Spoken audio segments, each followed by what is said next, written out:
The year is 1048. For centuries, the Byzantine Empire, the heir to Rome, dominated the eastern Mediterranean, its heartland rooted in Anatolia. But from the east, a new, formidable power was rising, the Seljuk Turks. Initially, the conflict was one of border raids as the nomadic Seljuks, driven by expansion, tested the empire's eastern defenses. The first major clash at the Battle of Kapetron in 1048 showed the Byzantines could hold their own. But the tide was turning. Under Sultan Alp Arslan, the Seljuks pushed deeper, capturing key Armenian cities. Byzantine internal strife and a decaying military structure made defense increasingly difficult. By 1071, Emperor Romanos IV Diogenes was determined to end the Seljuk threat once and for all.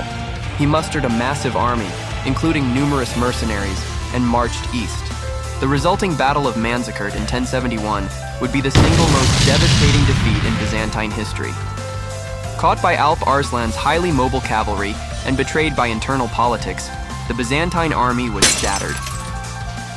For the first time, a Byzantine emperor was captured. The defeat did not immediately end Byzantine rule, but it broke the empire's military backbone and, crucially, opened the gates of Anatolia to permanent Turkish settlement. In the decades following Manzikert, Seljuk advances transformed Anatolia into the Turkish Sultanate of Rum. The empire teetered on the brink of collapse. Salvation came with the Komnenian dynasty, beginning with Emperor Alexios I Komnenos. Recognizing the crisis, Alexios called upon the West for aid, inadvertently triggering the First Crusade. Using Crusader strength, the Byzantines launched a successful counteroffensive, recapturing major coastal cities and pushing the Sultanate of Rum back into the Central Plateau. The final successful campaign, culminating in the Battle of Philomelion, forced the Seljuks to sign a favorable peace treaty, though it ultimately failed to permanently secure the border. A century after Manzikert, Emperor Manuel IV Komnenos sought to complete the reconquest of Anatolia. He gathered a massive army to destroy the Seljuk Sultanate once and for all. The Battle of Myriokephalon. The two forces met at the Battle of Myriokephalon in 1176. Manuel marched his army into a narrow pass and was ambushed by Sultan Kilij Arslan II. The terrain turned the Byzantine column into a slaughterhouse.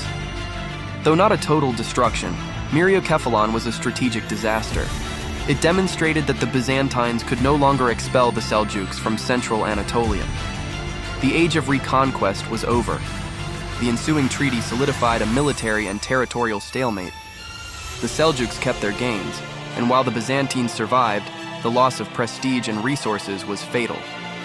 Myriokephalon is often called the last nail in the coffin of the Byzantine claim to Anatolia. The Byzantine-Seljuk Wars fundamentally reshaped the world. They permanently established Turkish power in Anatolia, setting the stage for the later rise of the Ottoman Empire and sealing the fate of the Byzantine heartland.